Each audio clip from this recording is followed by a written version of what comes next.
ওম শান্তি। আজকের বাংলা মুরলি 18/4/2024 প্রাত মুরলি। ওম শান্তি। বাপ-দাদা মধুবন। বাবা বলেন, মিষ্টি বাচ্চারা, বাবা হলেন দাতা। বাচ্চারা, তোমাদের বাবার কাছ থেকে কিছুই চাওয়ার প্রয়োজন নেই। কথায় আছে, চাওয়ার চেয়ে মরণ ভালো। আজকের প্রশ্ন, কিসের স্মৃতি যদি সর্বদা থাকে তবে কোনো বিষয়েই চিন্তা বা চিন্তন থাকবে না? উত্তর, যা পাস্ট হয়ে গেছে, ভালো বা মন্দ, ড্রামাতে ছিল। পুরো চক্র সম্পূর্ণ হয়ে গেলে তা পুনরায় রিপিট হবে। যে যেমন পুরুষার্থ করে সে তেমনই পথ পায়। এই কথা স্মৃতিতে থাকলে তবেই কোনো বিষয়ে চিন্তা বা চিন্তন থাকবে না। বাবার ডাইরেকশন হলো, বৎস, অতীতকে স্মরণ করো না, উল্টোপাল্টা কোনো কথা শুনোও না, কাউকে শুনিও না।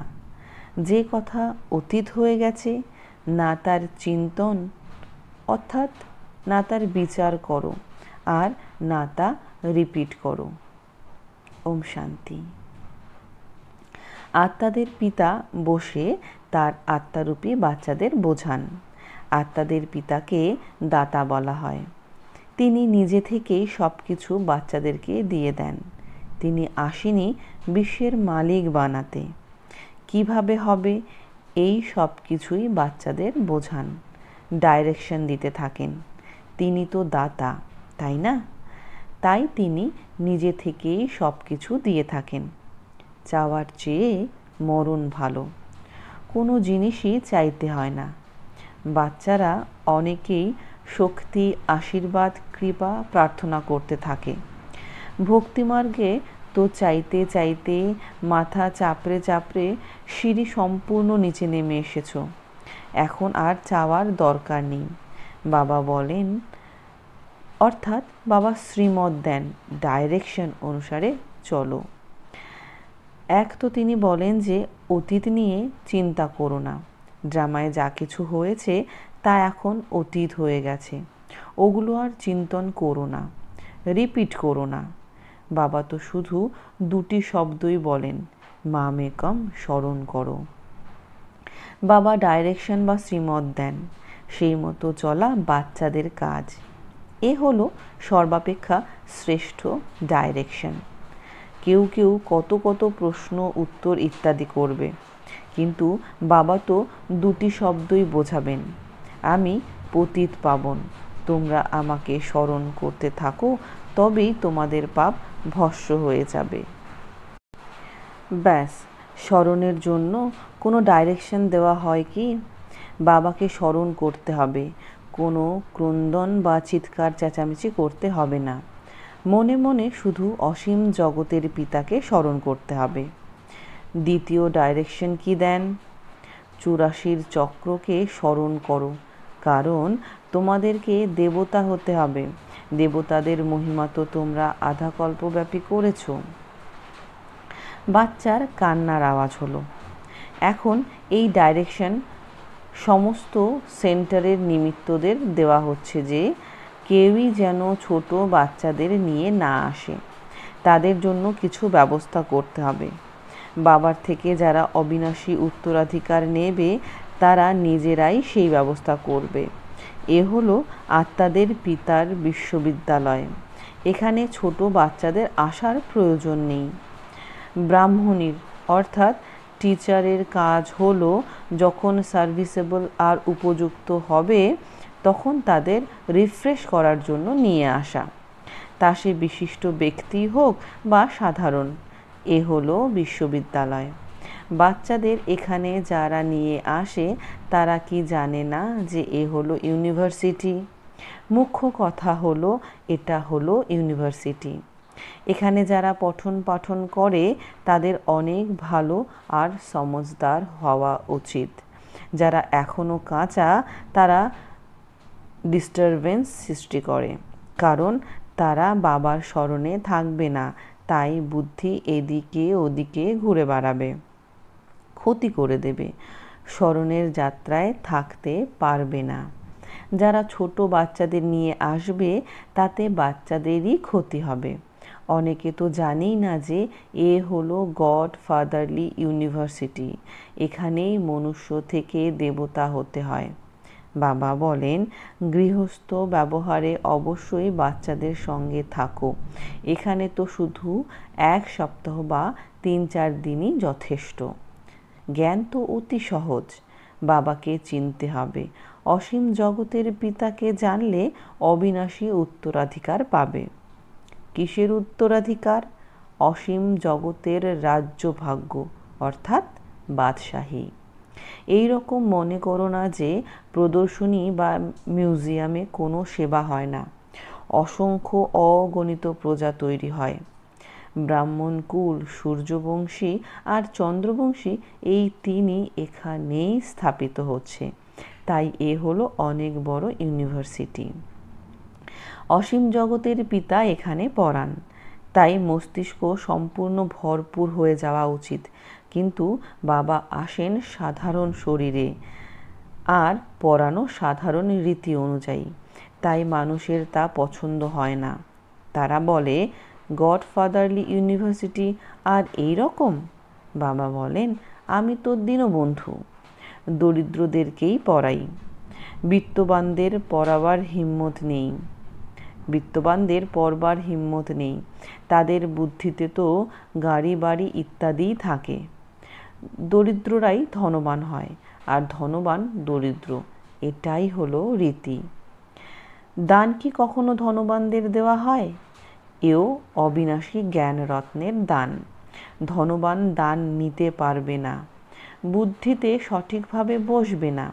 তারা নিজেদের উপার্জিত পার্থিব জগতের ধন দৌলতের মধ্যেই ডুবে থাকবে। তাদের কাছে তো এটাই স্বর্গ। তারা বলে, আমাদের অন্যরকম স্বর্গের প্রয়োজন নেই। কোনো গণ্যমান্য ব্যক্তি মারা গেলে বলে স্বর্গবাসী হয়েছে। নিজেরাই বলে যে উনি স্বর্গে গেছেন। তাহলে তো এখন এ হলো নরক, তাই না? কিন্তু এতটাই প্রস্তর বুদ্ধি সম্পন্ন যে বুঝতে পারে না নরক কি। এ হলো তোমাদের কত বড় ইউনিভার্সিটি। বাবা বলেন, যাদের বুদ্ধির তালা বন্ধ হয়ে গেছে তাদেরকেই এসে পড়াই। বাবা যখন আসে তখন বুদ্ধির তালা খোলে। বাবা নিজেই ডাইরেকশন দেন, তোমাদের বুদ্ধির তালা কিভাবে খুলবে। বাবার কাছ থেকে কিছুই চাইতে হবে না, এতে নিশ্চয় চাই। বাবাই মোস্ট বিলাভেড, অর্থাৎ প্রিয়তম। যাকে ভক্তিতে স্মরণ করতে, যাকে স্মরণ করা হয় সে তো অবশ্যই কখনো আসবে, তাই না? স্মরণ করাই হয় পুনরায় রিপিট হওয়ার জন্য। বাবা এসে বাচ্চাদেরকেই বোঝান। বাচ্চাদের আবার বাইরের লোকেদের বোঝাতে হবে যে বাবা কিভাবে এসেছেন, বাবা কি করেন। বাচ্চারা, তোমরা সকলেই পতিত, আমি এসে পবিত্র বানাই। আত্মারা, অর্থাৎ তোমরা যারা পতিত হয়ে গেছো, এখন শুধু আমাকে অর্থাৎ পতিত পাবন বাবাকে স্মরণ করো। পরমাত্মাকে অর্থাৎ আমাকে স্মরণ করো। এতে কিছুই চাওয়ার প্রয়োজন নেই। ভক্তিমার্গে আধাকল্প তোমরা শুধু চেয়েই গেছো, পাওনি কিছুই। এখন চাওয়া বন্ধ করো, আমি নিজে থেকেই তোমাদের দিয়ে থাকি। বাবার অর্থাৎ বাবার বাচ্চা হলে অবিনাশী উত্তরাধিকার তো পেয়েই যাবে। যারা সাবালক অর্থাৎ বড় বাচ্চা, তারা শীঘ্রই বাবাকে চিনে নিতে পারে। বাবার উত্তরাধিকারী হলো স্বর্গের বাদশাহী 21 জন্মের। এ তো তোমরা জানো। যখন নরকবাসী হয় তখন ঈশ্বরের নামে কিছু দান পুণ্য করলে অল্পকালের জন্য সুখ পাওয়া যায়। মানুষ তো ধর্মকর্মের জন্য কিছু আলাদা করে সরিয়েই রাখে। বেশিরভাগ ক্ষেত্রে ব্যবসায়ীরাই দান ধ্যান করে। তাই যারা ব্যবসায়ী তারা বলবে যে আমরা বাবার সঙ্গে ব্যাপার করতে এসেছি। বাচ্চারা বাবার সঙ্গে ব্যাপারই তো করে, তাই না? লৌকিক বাবার সম্পত্তি নিয়ে তার থেকেই আবার শ্রাদ্ধ ইত্যাদি খাওয়ায়, দান পুণ্য করে। ধর্মশালা, মন্দির ইত্যাদি তৈরি করে তাতে বাবার নাম লিখে দেয়। কারণ যার কাছ থেকে ধন সম্পদ প্রাপ্ত হয় তার জন্য তো অবশ্যই কিছু করা উচিত। এও হলো এক ধরনের ব্যাপার। ওইসব হলো লৌকিক বিষয়। এখন বাবা বলেন, অতীতকে চিন্তনে এনো না, উল্টোপাল্টা কোনো কথা শোনো না। কেউ যদি উল্টোপাল্টা কোনো প্রশ্ন করে তখন বলো, এইসব কথায় যাওয়ার দরকার নেই, তোমরা প্রথমে বাবাকে স্মরণ করো। ভারতের প্রাচীন রাজ্য বিখ্যাত। যত স্মরণে থাকবে দৈবিগুণ ধারণ করবে, ততই উচ্চপদ লাভ করবে। এ হলো ইউনিভার্সিটি। এখানে এম অবজেক্ট ক্লিয়ার। পুরুষার্থ করে এমন হতে হবে, দৈবিগুণ ধারণ করতে হবে। কাউকে কোনোভাবেই দুঃখ দেবে না। দুঃখ হরণকারী, সুখ প্রদানকারী পিতার সন্তান তোমরা, তাই না? সে তো সার্ভিসেই বোঝা যাবে। অনেক নতুনও আসে, যারা 25-30 বছর ধরে জ্ঞানে চলছে। তাদের থেকে 10-12 দিনের বাচ্চারা তীক্ষ্ণ হয়ে যায়। বাচ্চারা, তোমাদের তো সকলকে নিজেদের সমান বানাতে হবে। ব্রাহ্মণ না হলে দেবতা হবে কিভাবে? গ্রেট গ্রেট গ্র্যান্ডফাদার তো ব্রহ্মা, তাই না? যারা এখান থেকে বিদায় নিয়ে চলে গেছে তাদেরকেই স্মরণ করা হয়। তারা পুনরায় অবশ্যই আসবে।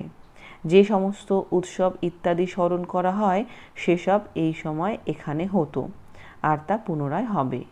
এই সময়েই সব উৎসব পালিত হচ্ছে, রাখি বন্ধন ইত্যাদি। এসবের রহস্য বাবা এখন বোঝাতে থাকেন। তোমরা হলে বাবার বাচ্চা, তাই তোমাদেরকে পবিত্র অবশ্যই হতে হবে। পতিত পাবন বাবাকে আহ্বান করে তখন বাবাও পথ বলে দেন। প্রতিকল্পে যে যেমন উত্তরাধিকার নিয়েছে অ্যাকিউরেট তেমনই চলতে থাকে। তোমরাও সাক্ষী হয়ে দেখো, বাপদাদাও সাক্ষী হয়ে দেখেন। এরা কতটা উচ্চপদ প্রাপ্ত করতে পারে, এদের ক্যারেক্টার্স কেমন। টিচার তো সবই জানে, তাই না? কতজনকে নিজের মতো তৈরি করে, কতটা সময় স্মরণের যাত্রায় থাকে। প্রথমে তো বুদ্ধিতেই একথা স্মরণে রাখা উচিত যে এ হলো গড ফাদারলি ইউনিভার্সিটি। এই ইউনিভার্সিটি হলোই জ্ঞানের জন্য, ওটা হলো পার্থিব জগতের ইউনিভার্সিটি, অর্থাৎ হদের, আর এ হলো অসীম জগতের। একমাত্র বাবাই দুর্গতি থেকে সদ্গতি, হেল থেকে হেভেন অর্থাৎ স্বর্গ তৈরি করেন। বাবার দৃষ্টি কিন্তু সকল আত্মাদের দিকেই যায়। সকলেরই কল্যাণ করতে হবে, সকলকে ফিরিয়ে নিয়ে যেতে হবে। শুধু তোমাদেরই নয়, বরং সমগ্র দুনিয়ার আত্মাদেরকেই তিনি স্মরণ করে থাকেন, আর তার মধ্যে পরাণ শুধু বাচ্চাদের। তোমরা এও বোঝো যে যেমন নম্বর ক্রমানুসারে আসে সে যাবেও পুনরায় সেইভাবেই। সব আত্মারা নম্বরের ক্রমানুসারে আসে, তোমরাও নম্বরের ক্রমানুসারে কিভাবে যাবে সেই সব বোঝানো হয়। কল্পপূর্বে যা হয়ে গেছে তাই রিপিট হবে। আবার এও তোমাদের বোঝানো হয় তোমরা আবার কিভাবে নতুন দুনিয়ায় আসবে। নম্বরের ক্রমানুসারে যারা নতুন দুনিয়ায় আসে তাদেরকেই বোঝানো হয়। বাচ্চারা, তোমরা বাবাকে জেনে যাওয়ার ফলে নিজের ধর্মকে এবং সর্বধর্মের সম্পূর্ণ বৃক্ষকে অর্থাৎ সৃষ্টিরূপী বৃক্ষকে জেনে যাও। এর মধ্যে কিছু চাওয়ার প্রয়োজন নেই, আশীর্বাদেরও প্রয়োজন নেই। তারা তো লেখে যে বাবা দয়া করো, কৃপা করো। বাবা তো কিছুই করবেন না। বাবা তো এসেছেনই পথ বলে দিতে। ড্রামায় আমার পার্ট হলো সকলকে পবিত্র করা। সেই রকমই পার্ট প্লে করি, যেমন প্রতিকল্পে প্লে করে এসেছি। যা পাস্ট হয়ে গেছে, ভালো হোক বা মন্দ হোক, ড্রামাতে ছিল। কোনো বিষয়েরই চিন্তন করো না। আমরা সদা এগিয়ে যেতেই থাকি, এ হলো অসীম জগতের নাটক, তাই না? পুরো চক্র সম্পূর্ণ হয়ে পুনরায় রিপিট হবে। যে যেমন পুরুষার্থ করে তেমনই পথ পায়। চাওয়ার কোনো দরকার নেই। ভক্তিমার্গে তোমরা অনেক চেয়েছ, সব পয়সা নিঃশেষ করে ফেলেছ। এসবই ড্রামাতে তৈরি হয়ে রয়েছে। ওরা তো কেবল বোঝায়। আধাকল্প ভক্তি করতে, শাস্ত্র পড়তে কত খরচ হয়ে যায়। এখন তো তোমাদের কিছুই খরচ করার দরকার নেই। বাবা তো দাতা, তাই না? দাতার তো কিছুই দরকার নেই। তিনি তো এসেছেনই দেওয়ার জন্য। এমন মনে করো না যে আমরা শিব বাবাকে দিচ্ছি। আরে শিব বাবার থেকে তো অনেক অনেক পাওয়া যায়। তোমরা এখানে নিতে এসেছো, তাই না? শিক্ষকের কাছ থেকে স্টুডেন্ট নেওয়ার জন্য আসে। লৌকিক পিতা, শিক্ষক, গুরুর থেকে যা পেয়েছো তাতে তোমাদের লোকসানই হয়েছে। এখন বাচ্চাদের শ্রীমতে চলতে হবে, তবেই উচ্চ পদ প্রাপ্ত করতে পারবে। শিব বাবা হলেন ডবল শ্রী শ্রী, তোমরা হও সিঙ্গল শ্রী। শ্রী লক্ষ্মী শ্রীনারায়ণ বলা হয়। শ্রী লক্ষ্মী শ্রীনারায়ণ হলো দুইজন। বিষ্ণুকে শ্রী শ্রী বলা হবে, কারণ দুজনেই কম্বাইন্ড। তথাপি এদের দুজনকে তৈরি করেন কে? তিনি একজনই শ্রী শ্রী। এছাড়া আর কেউ শ্রী শ্রী হয় না। আজকাল তো শ্রী লক্ষ্মীনারায়ণ, শ্রী সীতারামও নাম রেখে দেয়। তাই বাচ্চাদেরকে এসব ধারণ করে খুশিতে থাকতে হবে। আজকাল স্পিরিচুয়াল কনফারেন্সও অনেক হয়ে থাকে, কিন্তু স্পিরিচুয়ালের অর্থ বোঝে না। আত্মিক জ্ঞান তো এক বাবা ব্যতীত আর কেউই দিতে পারে না। বাবা হলেন সব আত্মাদের পিতা, তাকেই স্পিরিচুয়াল বলা হয়। অজ্ঞানী অর্থাৎ ওরা বলে দর্শন হলো স্পিরিচুয়াল অর্থাৎ আধ্যাত্ম। এ তো তোমরা বোঝো যে এটা হলো জঙ্গল, সকলেই একে অপরকে দুঃখ দিয়ে থাকে। তোমরা জানো অহিংসা পরম দেবী দেবতা ধর্মকে স্মরণ করা হয়। ওখানে কোনো মারামারি হয় না। রাগও হলো হিংসা, একে সেমি হিংসাই বলো আর যেটাই বলো, এখানে তো সম্পূর্ণ অহিংস হতে হবে। মনসা বাচা কর্মনা কোনো কিছুতেই খারাপ কথা আসা উচিত নয়। কেউ যদি পুলিশ ইত্যাদিতে কাজ করে, সেখানেও যুক্তিযুক্তভাবে কর্ম সম্পাদন করতে হবে। যতখানি সম্ভব স্নেহপূর্বক কার্য সম্পাদন করা উচিত। বাবার তো নিজস্ব অনুভব রয়েছে, স্নেহের দ্বারা নিজের কার্য সম্পন্ন করে নেন। এতেও অনেক যুক্তি চাই। কাউকে অতি প্রেমপূর্বক বোঝাতে হবে যে কিভাবে পাপ একটির জন্য শতগুণ দণ্ড ভোগ করতে হবে। আচ্ছা, মিষ্টি মিষ্টি হারানিধি বাচ্চাদের প্রতি মাতা পিতা বাপদাদার স্মরণের স্নেহ সুমন আর সুপ্রভাত। আত্মাদের পিতা তার আত্মারূপী বাচ্চাদেরকে জানাচ্ছেন নমস্কার। আত্মারূপী বাচ্চারা তার মাতা পিতা বাপদাদাকে জানাচ্ছেন স্মরণের প্রেম সুমন, সুপ্রভাত আর নমস্কার। ধন্যবাদ বাবা, ধন্যবাদ। আজকের মুরলির ধারণার জন্যে মুখ্য সার। নম্বর 1, আমরা হলাম দুঃখ হরণকারী, সুখ প্রদানকারী পিতার সন্তান, তাই কাউকে দুঃখ দেব না। এইম অবজেক্টকে সম্মুখে রেখে দৈবী গুণ ধারণ করতে হবে। নিজের সমান তৈরি করার সেবা করতে হবে। নম্বর 2, ড্রামার প্রতিটি পার্টকে জেনে নিয়ে অতীতে ঘটে যাওয়া কোনো বিষয়েই যেন চিন্তন না করা হয়। মনসা বাচা কর্মনার দ্বারা যেন কোনো খারাপ কার্য না হয়, এই বিষয়ে সচেতন হয়ে ডবল অহিংসক হতে হবে। আজকের বাপ দাদার মিষ্টি মধুর বরদান। এক বাবাকে কম্পেনিয়ন বানানো বা তার কোম্পানিতে থাকা সম্পূর্ণ পবিত্র আত্মা ভব। বিস্তার। সম্পূর্ণ পবিত্র আত্মা হল সে যার সংকল্প আর স্বপ্নতেও ব্রহ্মচর্যের ধারণা থাকবে, যে প্রতিটি কদমে ব্রহ্মা বাবার আচরণ অনুযায়ী চলবে।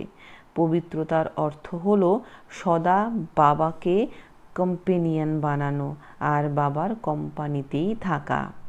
সংগঠনের কোম্পানি, পরিবারের স্নেহের মর্যাদা হলো আলাদা জিনিস, কিন্তু এই সংগঠনের স্নেহ হলো বাবার কারণেই। বাবা না থাকলে পরিবার কোথা থেকে আসতো? বাবা হলেন বীজ, বীজকে কখনো ভুলবে না। আজকের স্লোগান: কারো প্রভাবে প্রভাবিত হওয়া নয়, সবাইকে জ্ঞানের প্রভাবে